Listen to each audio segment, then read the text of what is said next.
ჩვენი სტუმარი ახლა ლაშა ბაქრაძე, ის ახლახან დაბრუნდა გერმანიიდან, მოგესალმებით ლაშა. თავისთავად აი კადრი დაპატიმრებული ჟურნალისტი, ჩვენ ამ პარალელებზე ვსაუბრობდით რუსეთში რომ უყურებდით ამ კადრებს, რომ აი დადგება თუ არა ეს დღე ჩვენთან და დადგა ეს დღე ჩვენთან შორს ვართ რუსეთში განვითარებული პროცესების შედეგებისგან. არ ვართ, ჯერ კიდევ 2 წლის წინ, როდესაც პირველად შემოიტანეს ეს აგენტების რუსული კანონი, მაშინაც ვამბობდით, რომ ეს ყველაფერი ძალიან გავს რუსეთს, ყველაფერი რუსული და თუ ამბობდით იმასაც, რომ არ გვჭირდება ძალიან დიდი ფანტაზია იმისათვის, რომ წარმოვიდგინოთ რა მოხდება აქ და ვხედავთ, რაც თქვით მაშინ 2 წლის წინათაც, რომ ძალიან კარგად ვხედავთ, რომ აი რუსული განვითარების გზა ირჩია საქართველომ და იზოლაციაში მოვხვდით საბოლოო ჯამში უნდა ითქვას ამ დემოკრატიული სამყაროსაგან, რადგანაც არავის არ ეპიტნავება აი ეს ადამიანები, რომლებიც აქ დედმამის სულს აგინებენ მართლა რა ქვია ყოველდღიურად დასავლეთს, მათ ელჩებს აქ და თან ამავე დროს აქ ჩვენ გვატყუებენ რომ მithom კიდევ ფიქრობენ იმასთან დაკავშირებით რომ რაიმე შანსი აქვთ მათ რომ ევროპას დაუახლოვდნენ. სამწუხაროდ გრძელვადიან პერსპექტივაშიაც ქართულმა ოცნებამ უკვე ძალიან დიდი ზიანი მიაყენა საქართველოს უკეთეს მომავალს. რაც შეეხება რეაგირებას ამაზე, ქართულ ხალხს ხედავენ ჩვენი პარტნიორები, მათ ბრძოლას დაუღალავს 151 დღე იყო და ხალხი კვლავ რუსთაველზეა. საიდანაც თქვენ დაბრუნდით გერმანიიდან, რა განწყობებია იქ, აი, მაინც მინდა შევადარო, რომ კი ეს ავტორიტარული რეჟიმები ყოველთვის ასე იქცევიან, ერთი სცენარი აქვთ. უბრალოდ განსხვავება შედეგის თვალსაზრისით დგება, რამდენად ძლიერად რეაგირებს ამაზე საზოგადოება. რა ჩანს საქართველოში დღეს რა ნიშნები? აი თქვენს კარგად მოგეხსენებათ, თქვენს მუშაობთ, რა ქვია, მედიაში, თუ არ არის რაღაცა გარკვეული ნიუსი, ამაზე ძალიან ხშირად, რა ქვია, არაფერს არ ვყვებით ხოლმე. ეხლა დასავლეთისათვის, ეხლა ევროპისათვის, გერმანიისათვის ამ კონკრეტულ შემთხვევაში თუ საქართველოში რაღაცა განსაკუთრებული არ მოხდა, რასაკვირველია, არანაირი ნიუსი არ ჩნდება, იმიტომ თუ არ არის ნიუსი, არ გაჩნდება ნიუსი, ხო? ამიტომაც აი ბევრი ადამიანი, რომელიც დაინტერესებულია საქართველოს, მას მეკითხებოდნენ, რომ აი რა ხდება იმის გამო, რომ აღარაფერი აღარ არის მედიაში. რასაკვირველია, ესეც მნიშვნელოვანი არის, მით უმეტეს აი ამ საერთაშორისო მდგომარეობას რო ავიღებთ ჩვენს წინ რომ ხედავთ ამ საერთაშორისო მდგომარეობას, რაც თქვათ იგივე ტრამპთან დაკავშირებით არის, რასაკვირველია უკრაინის ომთან დაკავშირებით არის, როდესაც აი ესეთი აქტუალური აღარ არის, თქვათ, საქართველოს უკან და უკან იწევს ინფორმაცია. მიუხედავად ამისა, მე ვიყავი გერმანიაში იმის გამო, რომ იყო ლაიფციგის წიგნის ბაზრობაზე დიდი დისკუსია საქართველოსთან დაკავშირებით. ეს არ იყო მხოლოდ საქართველოს, იმიტომ ჩვენს წინ კიდე მოლდავეთი იყო ზუსტად ისეთივე თემატიკით. აინტერესებთ, როგორი არის ეს აღმოსავლეთისკენ გაფართოება, ევროკავშირს როგორ მიდის ეს საქმე და რა პრობლემები არის. ჩვენ ბევრად უფრო მეტი გვესწრებოდა ადამიანი, იმიტომ რომ მაინც ახლა საქართველოს უფრო აინტერესებთ ვიდრე რამდენადაც შეიძლება ახლა მოლდაველებისაც სამწუხარო იყოს მოლდავეთი და ასევე როდესაც შევხვდით სხვადასხვა პოლიტიკურ წრეებშიაც გერმანიის ადამიანებს, ყველა ძალიან დაინტერესებულია, აინტერესებთ რა ხდება, როგორი არის დღევანდელი ყოველდღიურობა და სრულიად სოლიდარულები არიან. აი ჩვენ ვახსენეთ მაგალითად მზია ამაღლობელი. ყველა მიცის მზია ამაღლობელი საკითხი, ვინც ოდნავ მაინც არის დაინტერესებული საქართველოსი და ეს არის ნათელი მაგალითი აი ქართული ოცნების მარადიული ასეთი იაფასიანი პროპაგანდა გაუთავებლად ეუბნება ადამიანებს, რომ ვაიმე როგორ შეიძლება ხელი გაერტყა პოლიციელისათვის. და სულ მეკითხები, ერთი მაგალითი დამისახել დასავლეთ ევროპიდან, როდესაც ადამიანი თუნდაც 100 დღის განმავლობაში ზის ხელის გარტყმის გამო პოლიციაში, ციხეში, ხო? ერთ მაგალითს ვერ დამისახელებ. ეს არის სრულიად წარმოუდგენელი ამბავი. ასე რომ რამდენიც არ უნდა უყვებოდეს თავიანთ მრევლს პროპაგანდა, უბრალოდ უნდა ისწავლონ გადამოწმება და შეამოწმონ, რომ ეგეთი რამე არ ხდება. კი ბატონო, ჯერ ერთი მზიას პირველი დაკავებაც უკანონოდ მოხდა სტიკერის გაკვრის გამო და ორივე შეიძლება იყოს ფაქტი. სცენარი ნახეთ, აი სამარცხვინოა, ხო? აი ეს ხალხი, რომელიც მithom რაღაცა კაცობაზე დებენ თავს და ხელი გაარტყა და როგორ ეცნენ ამ ერთ ქალს, ხო? ამ პატარა ქალს, თქვენ კარგად იცნობთ, მეც კარგად ვიცნობ, რა ქვია მზია ამაღლობას, აი ამ პატარა როგორ დაესიან ეს ისინი. გამოხატვის თავისუფლება იყო ეს უფრო ვიდრე სასამართლო აღარ არსებობს საქართველოში. გავიგეთ და გაიგეს უცხოეთშიც და კარგად იციან, მაგრამ არ არის საქართველოს რასაკვირველია პრიორიტეტი. უნდა ვიყოთ გულახდილები და უნდა ვთქვათ, რომ ეს არ არის პრიორიტეტი, იმიტომ რომ ეხლა აი ამჟამად ყალიბდება ახალი პოლიტიკა გერმანიის საერთოდ.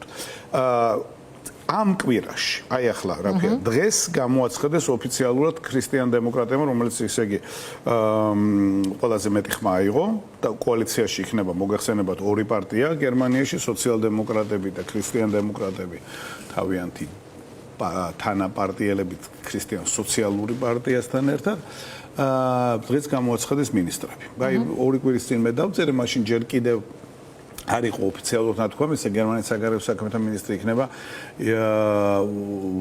ვადაფული, ძალიან უცნაური გვარია, ჩრდილოეთ გერმანიიდან შლეზვიგიდან, უნდა მივაჩვიოთ ამ გვარის ხსენებას.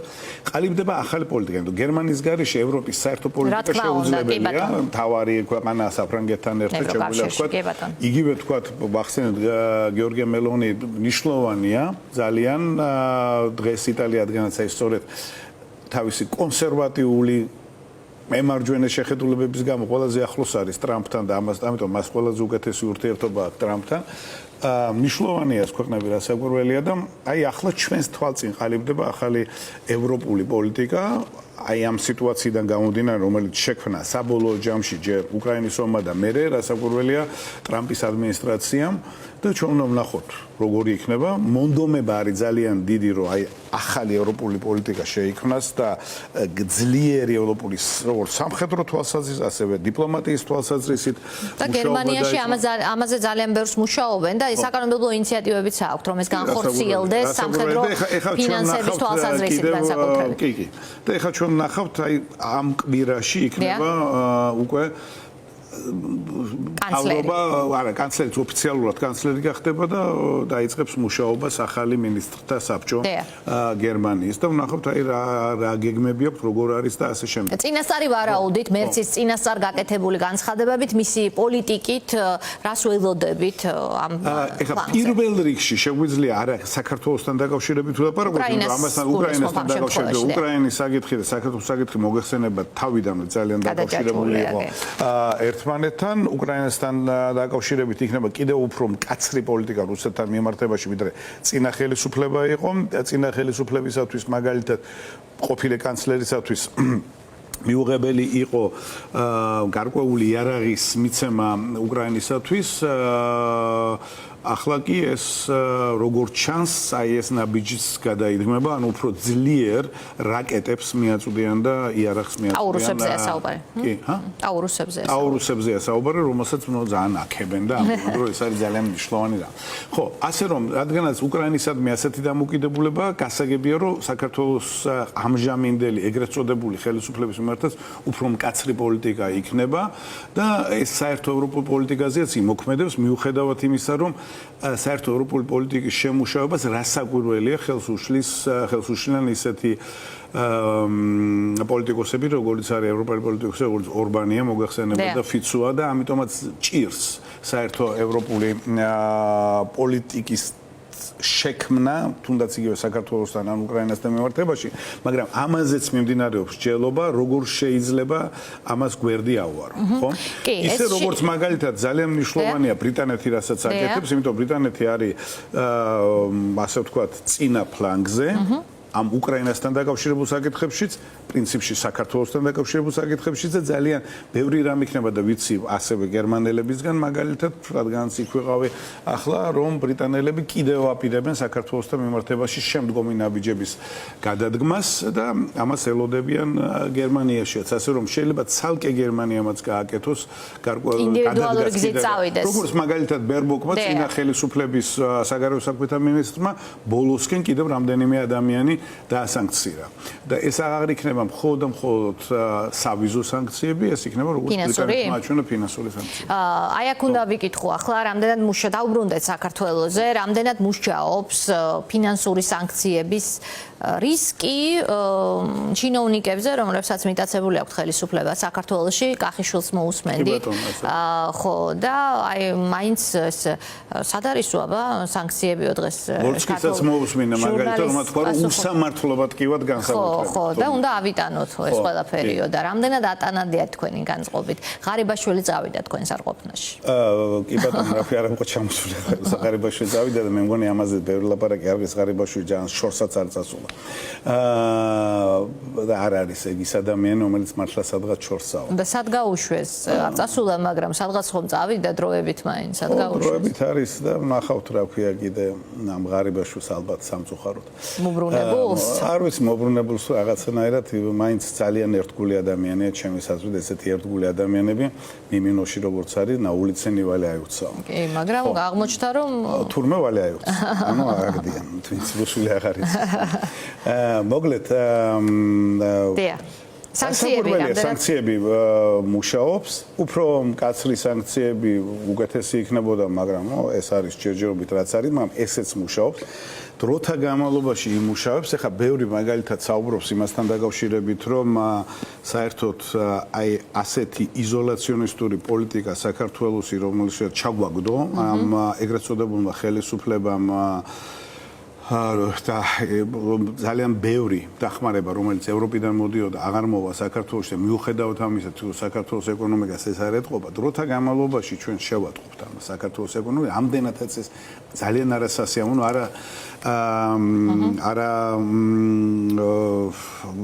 ისე იგი რაც არ არის საკურთხეველი სასიამოვნო ეკონომიურად გაუჭირდება ქვეყანას, ისე როგორც მაგალითად ჩვენ ვხედავთ ცდელობას ამ ეგრეთ წოდებული ხელისუფლების ყოველ მხრივ, ეს არის მართლა ეგოისტური მცდელობას, თუ ჩვენ გვასანქციებენ თუნდაც ვიზებით, მაშინ მოსახლეობაც უნდა დასანქციებონ. პირდაპირ მათი სურვილია. ხა ვისაც მე ველაპარაკე გერმანიაში, ყველა მეუბნება რომ ეს იქნება სულ ბოლო ნაბიჯი ვიზა ლიბერალიზაციის საქართველოსათვის, მათ ამის გაკეთება არ უნდათ, იმიტომ ძალიან კარგად ხედავენ რომ ქართველი ხალხი სხვა არის და მათი ხელისუფლება სხვა არის, ამის გაკეთება არ უნდათ, მაგრამ აი ჩვენ ვხედავთ როგორც ცდილობს ეს ხელისუფლება აიძულოს რომ ვიზა ლიბერალიზაცია მე ეს პროპაგანდისტულად გამოიყენო ხედავთ ევროპამ მიგატოვათ და ასე შემდეგ ეს არ იქნება ევროპამ რომ მიგვატოვა არამედ ეს იქნება გარკვეული რეაქცია აი ამ ხელისუფლებაზე რომელიც იქცევა აბსოლუტურად ანტიევროპულად რომელიც არანაირ სამართალს უკვე აღარ ცნობს ჩვენ ყოველგვარი სამართლებრივი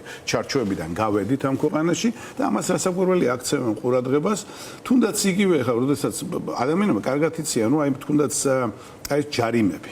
ეხლა ნებისმიერ ნორმალურ ქვეყანაში რომ არსებობდეს კონსტიტუციური სასამართლო, იტყოდა რომ ესეთი ჯარიმები მიუღებელია სრულად, როდესაც ბევრად აღემატება თვიურ ხელფასს, ხო? ალოგიკურ და აბსურდულობაში გადავდივართ. იმიტომ ადამიანებს უბრალოდ ვერ გადაიხდნენ, მით უმეტეს, როდესაც ასევე არაკანონიერად სრულად აკრძალეს ფონდებიც კი. ის ფონდებიც ალბათ იმ ფონდებსაც გაუჭირდებოდათ გადახდა, მაგრამ ისეთ აბსურდში გადავდივართ, რომ ადამიანებს უკვე აღარ აძლევენ სუნთქვის საშუალებას და ამით გონიან რომ ჩაახშობენ. პირიქით, როდესაც სუნთქვის საშუალებას არ იძლევიან, ძალიან საშიშია და მინდა უბრალოდ გავაფრთხილო ეს ხელისუფლება, რომ შეიძლება ისე აფეთქდეს, რომ ამას ვეღარაფერმა ვეღარ უშველოს. და ძალიან საშიში მდგომარეობა შეიქმნას მართლაც ამ ქვეყანაში, იმიტომ რომ არ ვიცით, ადამიანებს, რომელსაც ძალიან მოუჭერ ხელში და დახუთვას მოუნდომებ ის რას გააკეთებს კიდე და ეს მდგომარეობაში უნდათ რომ ამყოფონ ქვეყანა დიდი ხნის განმავლობაში ეს არის ძალიან სერიოზული საშიშროება რომელსაც სერიოზულად უნდა შეხედოს ქართულმა ოცნებამ რომ აი ესეთი კი ვიცი რომ რუსი მრჩევლები და შეიძლება არა მხოლოდ რუსი უნგრელი მრჩევლებიც ყავთ ეუბნებიან რომ ჩაახშეთ ყველაფერი წინათ ძალადობრივად ეხლა ფინანსურად მაგრამ ძალიან ცუდი სუნი უდის ამას ყველაფერს იმიტომ რომ ადამიანები უბრალოდ როდესაც იმდენად ალოგიკურია ამ ყველაფერი რაც ჩვენს თავს ხდება იმდენად აბსურდულია ეს ყველაფერი რომ რაღაცა მომენტში შეიძლება აფეთქდეს ძალიან სერიოზულად ამიტომაც რა ქვია ცოტათი გონს მოეგონ და დაიწყონ იმაზე ფიქრი, როგორ უნდა დათმონ ძალაუფლება და როგორ უნდა ჩაატარონ ისეთი ნორმალური არჩევნები საზოგადოებასთან, სხვა პარტიებთან ერთად, რომელიც მისაღები იქნება და არა ეს ყალბი არჩევნები, რომელსაც აპირებენ რომ ოქტომბერში ჩაატარონ და ამასთან დაკავშირებით რომ უნდათ რომ მუდმივად ილაპარაკოს ყველამ იღებენ თუ არა არიღებენ მონაწილეობას ამ არჩევნებში, ეს ადგილობრივი არჩევნები. აი დაახლოებით იგივე პოლიტიკა არის, როგორც არჩევნების შემდეგ იყო თვეების განმავლობაში, რომ ჩვენი მედიასაც აიძულებთ და ფაქტობრივად ქართული ოცნება ოპოზიციურ მედიასაც ხო, რომ ილაპარაკონ იმაზე, შევლენ თუ არ შევლენ ვიღაცა დეპუტატები იმაში, ხო, პარლამენტში. კი ბატონო. მადლობა ლაშა, რომ სტუმრობდით. პირიქით, დიდი მადლობა დაბატიჟებისათვის, ასე რომ იმის თქმამდე და მოკლედ კიდევ ერთი შევაჯამოთ. ევროპას აინტერესებს საქართველოს, სამწუხაროდ ჯერჯერობით არ არის პრიორიტეტი, ძალიან ბევრი რამ არის დამოკიდებული ჩვენზე, როგორ მოვიქცევით აქ იმისათვის, რომ მეტი ინტერესი იყოს ევროპისაგან და ევროპა მას დაინახოს, რომ მას საქართველოს მიტოვება, ისედაც ყოველთვის ამბობენ, რომ არაპირებენ, მაგრამ რომ პრიორიტეტი გახდეს ისევ ევროპისათვის საქართველო. მადლობა ლაშა ბაქრაძეს.